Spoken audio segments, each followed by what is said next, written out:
French Touch. Bon, normalement, je devais tomber en entrant sur scène, mais comme je ne suis pas très doué pour la comédie, je ne le ferai pas. En tout cas, vous avez compris de quoi je suis venu vous parler. Je suis venu vous parler du plus grand des gaffeurs et de son retour, du retour de Gaston Lagaffe, qui arrive demain en librairie. Et je m'appelle Julien Papelier, je suis directeur général adjoint du groupe Média Participation. Chez Média Participation, on est convaincu que les grands héros ne doivent pas mourir. Et on est convaincu qu'on ne doit pas laisser l'apanage de la culture, des grandes figures de la culture populaire aux Américains. Il n'y a pas de raison qu'il n'y ait que Batman qui puisse vivre sur plusieurs générations. Et enfin, on est convaincu que le plus bel hommage qu'on puisse rendre aux créateurs, c'est de faire que leurs grandes créations leur survivent. Et puis, on pense que c'est d'autant plus intéressant à faire que le personnage a quelque chose à dire. Et je pense que vous serez tous d'accord qu'aujourd'hui, on a besoin d'un personnage qui nous apporte de la fantaisie, qui nous apporte de la poésie, qui nous apporte un peu de repos au travail et qui nous apporte aussi une conscientisation de ce qui se passe sur le plan de l'écologie dans le monde. Mais pour le faire, on est convaincu aussi qu'il ne faut pas le faire avec un regard industriel. Il faut le faire avec un regard d'artiste. Et pour ça, il fallait trouver un créateur. Et ce créateur, on est allé le chercher de l'autre côté de l'Atlantique, à Sherbrooke, qui est une très jolie province, de la belle province, au Québec. Et c'est Marc de La Fontaine, de l'AF, pour ceux qui ont, j'en suis sûr parmi vous, lu Les Nombrils pendant des années. Et en 2018, on était avec son éditeur Benoît Fripia et on est tombé sur un dessin qu'il voulait nous cacher dans son atelier. On a tombé sur quelques cases de Gaston qu'il était en train de préparer pour la galerie des Illustres, un hommage à Franquin. Et on lui a dit, mais enfin, le repreneur, c'est toi. Et voilà. Et donc c'est né comme ça, c'est une très belle histoire. Et aujourd'hui, on est très heureux que tout ça se concrétise. Et donc, qu'est-ce qui t'a habité pendant toute cette création? On vient d'entendre parler de joie. Toi, ça a été quoi, le défi? Honnêtement, c'est de l'incrédulité. Parce que pour moi, Gaston, c'était pas une BD banale. C'est la BD qui me donnait envie de faire la bande dessinée. Moi, j'étais très, très fan de Franquin. J'étais très fan de Gaston. Je n'en revenais pas, quand j'étais petit, de voir à quel point le dessin de Franquin était fantastique. Je n'arrivais pas à comprendre comment on pouvait dessiner aussi bien. Et donc, pour moi, c'était un peu ça, en fait. Quand tu m'as proposé le projet, je me disais, mais là, je suis tombé dans une espèce de monde parallèle où tout à coup, on peut vivre ses rêves d'enfance. J'arrivais pas à y croire.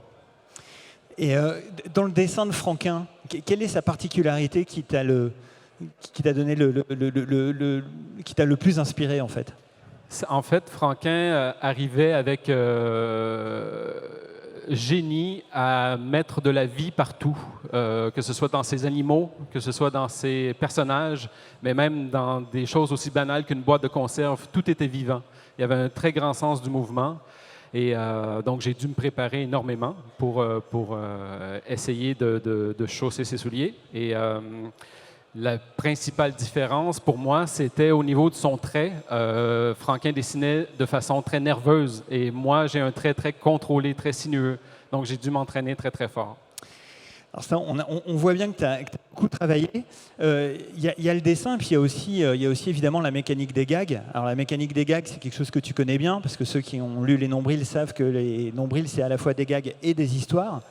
Gaston a été créé pour faire des animations dans le journal Spirou. Donc c'était au début de tout petits gags, sur une demi-page parfois, qui étaient lus de manière indépendante.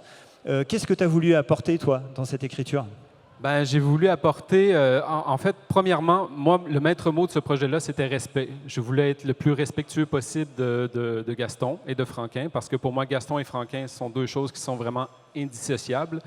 Et donc, je me suis dit, il faut que le lecteur puisse retrouver le Gaston qu'il a aimé, le Gaston qu'il a connu. Mais après, au-delà de l'exercice du mimétisme, je savais aussi que je devais y mettre un peu du mien, parce que je ne suis pas Franquin, et forcément, dans mon dessin, on sent quand même un peu ma patte. Et je trouvais qu'au niveau des scénarios, il fallait aussi un peu sentir ma patte. La façon dont l'écriture des Nombrils fonctionne, c'est que ce sont quand même des albums à gags, mais les gags se lient les uns aux autres pour raconter une plus longue histoire.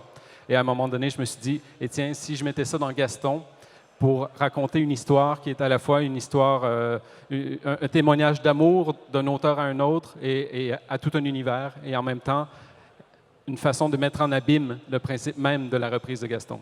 Voilà, donc pour la première fois depuis Bravo les Brothers, on a une histoire de Gaston. Oui, exactement. C'était peu courant. En fait, Gaston, Franquin produisait un gag par semaine pour le journal de Spirou. Et donc, l'éditeur Dupuis, quand il y avait suffisamment de gags, il faisait un album. Donc, les albums étaient plutôt des recueils de gags. Moi, j'ai pensé mon album en tant qu'album. Très bien. Et donc, combien de temps tu as passé sur cet album? À peu près 4 ans. 4 ans. Tu as calculé le nombre d'heures passées sur ce... Ah non, j'ai pas calculé le nombre d'heures. Je pense que ça donnerait un peu le vertige, mais ça a été vraiment 4 années de travail. La première année, c'était principalement de la recherche et développement. Et c'est ce que j'ai appelé un peu ma phase de pré-production, où j'ai relu plein de fois, en fait, tous les gags de Gaston, parce que, pour donner une idée, Gaston Lagaffe, ça tient à peu près sur 900 gags. Donc, c'est quand même très dense. Il y a beaucoup, beaucoup de choses. Et après, c'était tout l'entraînement au niveau du dessin, au niveau graphique. Qu'est-ce que tu as eu le plus de difficultés à dessiner? Est-ce que moi, j'ai toujours été très impressionné par la vivacité du regard du chat et de la mouette. Mais toi, ça a été quoi ton sujet? Justement, tu parles du regard. Le regard chez Franquin est très difficile à rendre parce que Franquin avait une façon de dessiner les yeux et les pupilles étaient toujours très, très près du nez, même quand le personnage regarde vers le haut. Donc, pour moi, c'est un peu un mystère. Comment on peut arriver à faire en sorte qu'un personnage regarde en haut s'il a les pupilles juste à côté du nez, avec un grand cercle blanc au-dessus? Mais Franquin y arrivait par je ne sais pas quelle magie. Et donc, j'ai dû beaucoup, beaucoup m'entraîner pour arriver à ça. Très bien. Et tu comptes passer encore beaucoup de temps sur le prochain album? Sur le c'est un piège, on n'a rien signé, en fait. Mais j'essayais de t'avoir devant témoin, mais ça ne fonctionnera pas. Oui. La porte est ouverte. Hein. La porte est ouverte, voilà. Donc,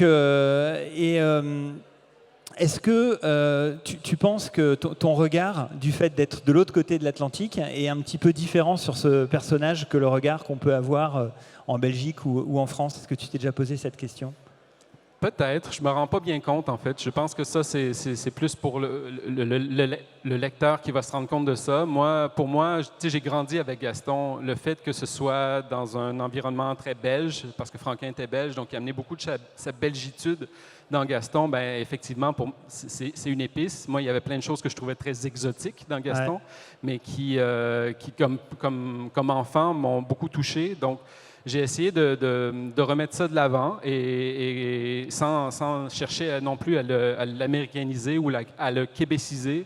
Au contraire, moi, j'ai demandé à Benoît Fripia, mon éditeur, de me dire à chaque fois, si jamais il y a quelque chose qui sonne un peu faux à l'oreille d'un Belge dans les dialogues ou quelque chose, dans un élément de décor qui ne fasse pas très belge, il faut me le dire. Très bien. Et puis, une dernière question. Tu n'as pas voulu faire un Gaston vraiment d'aujourd'hui, puisque on reconnaît le mobilier, la rédaction de Spirou des années 70. On reconnaît un Gaston qui est ancré dans ces années-là. Tu peux nous expliquer un peu pourquoi et comment tu as fait pour le rendre quand même actuel? En fait, pour moi, ça revenait à la question du respect. Gaston est tellement lié à Franquin. Franquin, par Gaston, passait un peu son regard sur la société, sa critique du monde.